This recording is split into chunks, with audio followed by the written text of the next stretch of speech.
वाल्मीकि समाज के जो हमारे छोटे भाई हैं, जो हमको छोटा भाई कहते हैं, हमने उनको अपने साथ लगाने की हमेशा कोशिश करते रहे, लेकिन ये कभी भी हमारे साथ तन मन से कभी नहीं आए। आज हमारे सामने लठ बजाने के लिए मनुवादी ने उनको किस तरह से बहकाया होगा ये तो वही जानते हैं या मनुवादी जानते हैं, लेकिन मैं ये जानता हूँ कि हमारे समाज को कमजोर करने के लिए उन्होंने कमजोर कड़ी को अपने साथ कर लिया और इस चीज़ का दुख हमें हमेशा रहेगा। ये सब हमारे खिलाफ भी काम करने पर तुले हुए, हमारे साथ कोई नहीं आया, हम अकेले हमेशा से लड़ाई लड़ते रहे, हम आज भी अकेली लड़ाई लड़ता हूँ कि ये वो क्रांतिकारी कौम है, ये वो जुझारू कौम है जो कभी इनके झूठ और फरेब में नहीं फंसी, अपने अधिकारों के लिए हमेशा लड़ती रहेगी। बाबा साहब ने जो हमें कहा था उसको हमने हमेशा फॉलो किया, उनकी बातों को हमने मान। मुझे फिक्र नहीं है मरने की, न जीने की तमन्ना रखता हूँ, तुम मारो मुझे कब मारोगे, मैं कफन साथ में लेकर चलता हूँ। अरे आज़ादी में भारत की लहू बहाया हमने भी, आज़ादी में भारत की लहू बहाया हमने भी, और मैं गुलाम नहीं रह सकता हूँ इसलिए बगावत करता हूँ।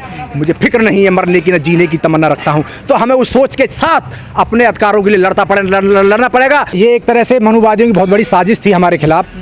वो SC ST के आरक्षण में सेंध नहीं लगा पा रहे थे और एक कमज़ोर कड़ी ढूंढ रहे थे। उन्होंने कमज़ोर कड़ी के रूप में एक वाल्मीकि समाज को ढूंढ लिया, जिनसे हमें 75 साल से कहते हुए आ रहे थे कि भाई ये आपने मेला उठाना छोड़ दीजिए और अपने अधिकारों के लिए आगे बढ़िए, अपनी शिक्षा पर ध्यान दीजिए, अपने बच्चों को पढ़ाइए। लेकिन उन्होंने हमारी बात को 75 साल से समझाते नहीं समझा और मनुवादियों ने एक बार आकर कह दिया कि ये तुम्हारे आरक्षण को खा रहे हैं, तो वो एक तुरंत ही तोड़ पे आ गए और हमारे खिलाफ आ गए। मैं समझता हूँ कि एक बहुत बड़ी हमारे ये वाल्मीकि समाज के जो हमारे छोटे भाई हैं, जो हमको छोटा भाई कहते हैं, हमने उनको अपने साथ लगाने की हमेशा कोशिश करते रहे, लेकिन ये कभी भी हमारे साथ तन मन से कभी नहीं आए। आज हमारे सामने लठ बजाने के लिए मनुवादी ने उनको किस तरह से बहकाया होगा ये तो वही जानते हैं या मनुवादी जानते हैं, लेकिन मैं ये जानता हूँ कि हमारे समाज को कमजोर करने के लिए उन्होंने कमजोर कड़ी को अपने साथ कर लिया और इस चीज़ का दुख हमें हमेशा रहेगा। कहा जा रहा आपने मलाई खाई है, उनको पीछे छोड़ दिया। देखिए, मलाई खाने के लिए किसने मना किया था? मलाई तो आपने जब शिक्षित बनोगे, हम 75 साल से हम आपको बराबर समझाते आ रहे हैं, हम किस खट्टी समाज को समझाते आ रहे हैं, हम धोबी समाज को समझाते आ रहे हैं, जितने भी SC में जितनी भी जातियाँ आते हैं हम उनको सबको समझाते हुए आ रहे हैं कि हम आपके बड़ी भाई की भूमिका में हैं। हर लड़ाई हम खुद लड़ते हैं, आरक्षण की लड़ाई हम लड़ रहे हैं, कहीं भी कोई ऐसी बात आए हमारे अधिकारों पर हम उसकी लड़ाई हम खुद लड़ते हैं। तो आपको इस चीज़ के कभी हमारे साथ तो आए नहीं, और आज जब मनुवादियों ने आपको बहका दिया, आप ही क्यों नहीं आए भाई, आप ही क्यों आए? लेकिन आज हमारे साथ खट्टी समाज हमारे साथ क्यों खड़ा है? क्यों बुद्धिजीवी है, उसने विवेक का इस्तेमाल किया है। धोबी समाज क्यों नहीं आया? क्यों वो भी बुद्धिजीवी, उसने विवेक का इस्तेमाल किया है। लेकिन आपने कभी बुद्धि या विवेक का इस्तेमाल किया ही नहीं, और हम 75 साल से आपको समझाते रहे आप हमारे साथ आइए, बच्चों को शिक्षित करिए और जितने भी आरक्षण में आपको फायदा बराबर मिलेगा। हम तो इतनी जानते 100 सीट हैं, इससे खतरा क्या इस फैसले से? देखिए, ऐसी समाज को नुकसान ये कि जितना भी आरक्षण था इन्होंने उसको डिवाइड कर दिया। हमारी जो जैसी जातियों में उनको बांटने की इन्होंने बात जो कह दी, इससे जो ना समझ लोग हैं उनके साथ चले गए। अब इनका एक मकसद ऐसे समझिए कि कहीं पे किसी को मकान में घुसकर ये कह दें कि इस मकान के अंदर ये कमरा मेरा है। इसी तरह से मनुवादी ने बहुत बड़ी साजिश के तहत ये सुनिश्चित किया कि इनके आरक्षण में कमजोर कड़ी को ढूंढो और उसे आगे निकाल के लाइए, उसके नाम को आरक्षण दो, कभी भी सरकारी नौकरी पाई नहीं सकते।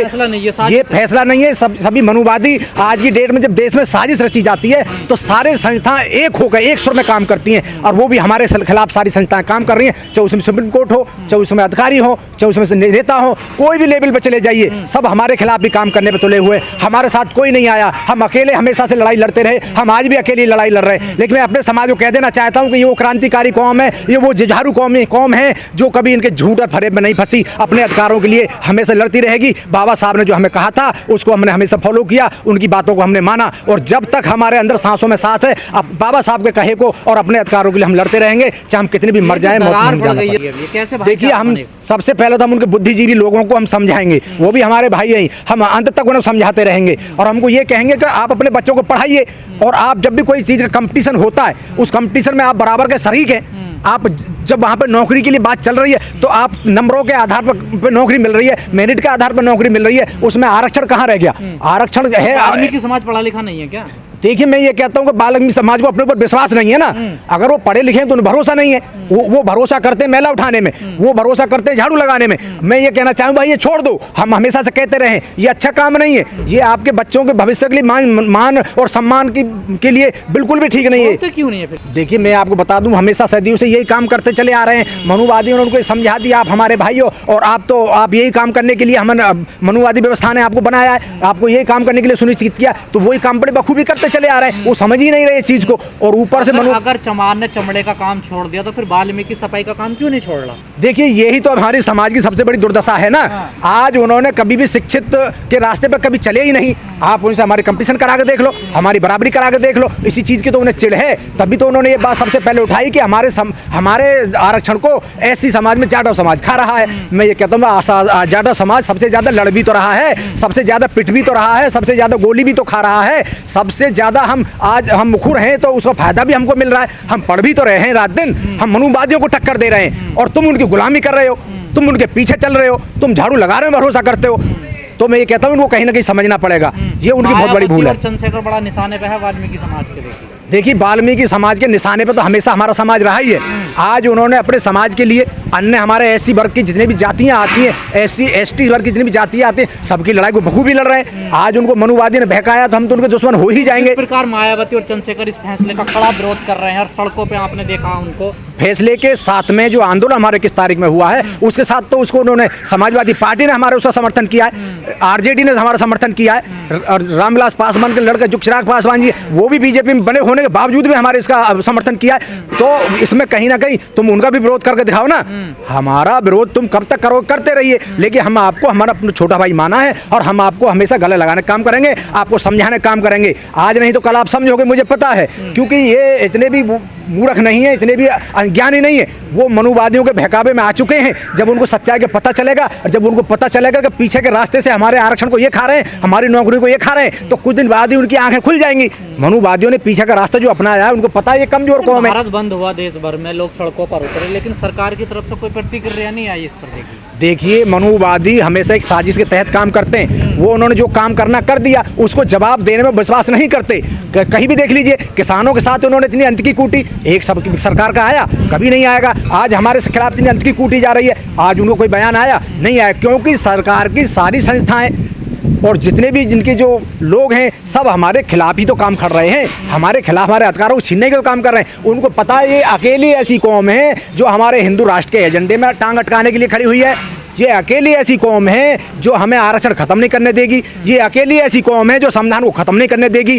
तो इसलिए हमसे सबसे ज्यादा दुश्मनी इनको है, लेकिन ये डरते भी बहुत है हमसे, इसलिए उन्होंने हमारे भाई को हमारे सामने खड़ा कर दिया कि हम मजबूरी में अपने छोटे भाई को नहीं मार सकते। ने ऐलान कर दिया है कि अब संघर्ष होगा सड़कों पर, 11 तारीख को एक बड़ा आंदोलन होने जा रहा है। देखिए ये तो हमारा हमेशा इतिहास रहा है, जब तक हमारे अधिकार की हमें सुनिश्चित नहीं कर लेंगे कि मनुवादियों ने इस हमारे आरक्षण के खिलाफ जो आग उगली थी, जो कोर्ट के द्वारा जो फैसला लाए गए थे, उसको उन्होंने कदम पीछे नहीं हटे हैं। लोकसभा में बाकायदा बयान नहीं दिया जाएगा और इसको 9वीं अनुसूची में जब तक नहीं डाला जाएगा तब तक हमारा आंदोलन जारी रहेगा। प्रधानमंत्री एक तरफ कहते हैं कि इस फैसले को लागू नहीं किया जाएगा। देखिए इनकी बातों पे कभी भरोसा मत करना। इन्होंने किसान आंदोलन किसानों को यही तो कहा था कि हम आपको सारी बात मान लेंगे, इन्होंने एक भी बात किसानों की मानी हो। तो इसी तरह से हम इन पर भरोसा नहीं करते कि इनके चरित्र को और इनकी जितने भी जो डीएनए को हमने अच्छी तरह से जाना हुआ है। बाबा साहब ने जो हमको बताया है, जो उन्होंने भुगता था, जो हमने जो हजारों साल तक इनके द्वारा जो जुल्म झेले, उसके आधार पर हम कह सकते हैं कि हमने कभी भी इनकी गुलामी स्वीकार नहीं करी और हम जब तक अपनी सुनिश्चित नहीं कर लेंगे तब तक अपने अधिकारों के लिए बराबर लड़ते रहेंगे। वर्तमान में क्या होगा, आगे क्या स्थिति बनी रहेगी? देखिए हमें अपने सर पे कफर बांधना पड़ेगा। मुझे फिक्र मेरे जैसे विचार, मेरे कभी एसपी सिंह बौद्ध में कहना चाहता हूँ अपने समाज के लोगों को और वाल्मीकि समाज के लोगों को, भाई मुझे फिक्र नहीं है, मरने की न जीने की तमन्ना रखता हूँ। तुम मारो मुझे कब मारोगे, मैं कफन साथ में लेकर चलता हूँ। अरे आज़ादी में भारत की लहू बहाया हमने भी, आज़ादी में भारत की लहू बहाया हमने भी, और मैं गुलाम नहीं रह सकता हूँ, इसलिए बगावत करता हूँ। मुझे फिक्र नहीं है, मरने की न जीने की तमन्ना रखता हूँ। तो हमें उस सोच के साथ अपने अधिकारों के लिए लड़ना पड़ेगा और आने वाली पीढ़ी हमें माफ़ नहीं करेंगी। हमारे बच्चे हमसे पूछेंगे, पापा जब हमारा आरक्षण जा रहा था तब आप कहाँ थे, हमारा संविधान जब खत्म हो रहा था तब आप कहाँ थे। तो जब सारी चीज़ें हमारी मिट जाएंगी, हमें उसी धीरे धीरे उसी गुलामी के रास्ते पर ले जाएंगे, हमें दर दर की ठोकरें भटकने के लिए मजबूर कर देंगे, हमें रोजी रोटी के लिए मजबूर कर देंगे। तब हमारे बच्चे हमसे जवाब मांगेंगे, हम जवाब नहीं दे पाएंगे। इसलिए हमारे सामने मृत्यु और जीवन और मरण का सवाल है। निशाने पर रहता है हमेशा, क्या वजह है? आरक्षण एक ऐसी चीज है जो हमारे समाज को ताकत देती है। किसी भी दीपक में जब तक ऑयल नहीं होगा, तेल नहीं होगा, दीपक जलेगा नहीं, वो समाज को उजाला नहीं देगा। इसी तरह से आरक्षण हमारी ताकत है, हमारा दीपक है, हमारी एनर्जी है, हमारे लोगों को नौकरी देता है, पढ़ने के लिए प्रेरित करता है। जब हमारा आरक्षण खत्म हो जाएगा, नौकरी नहीं मिलेंगी, कोई मायने नहीं रह जाएंगे, तो शिक्षा का फायदा क्या है? आरक्षण खत्म करने का फैसला थोड़ा, ये तो वर्गीकरण का फैसला है ना। देखिए आरक्षण का, इसको हम आरक्षण से ही जोड़ कर देख रहे हैं। हर निशाना उनको आरक्षण पे ही है। पहले उन्होंने जातियों में वर्गीकरण मार दिया, आज वाल्मीकि समाज का आज सामने आया हमारे खिलाफ, कल को हो सकता है खटी समाज आ जाए, कल को हो सकता है धोबी समाज आ जाए, अन्य जितनी भी ऐसी समाज जातियाँ हैं वो भी हमारे सामने खिलाफ आ जाए। तो ये बहुत बड़ी साजिश है, हमें इसके खिलाफ संघर्ष करना पड़ेगा। और साथ ही साथ हमें उन सभी SC ST OBC के सभी जो भाई हैं उनको भी हमें समझाना पड़ेगा, हमें उनके पास जाना पड़ेगा, उनकी सम्मेलन मीटिंग करानी पड़ेंगी, उनको हाथ जोड़ने पड़ेंगे, उनको बुद्धिजीवी वर्ग को सामने लाना पड़ेगा, तब जाके हमारे अधिकार और मान सम्मान बचेगा, तब हमारा संविधान बचेगा।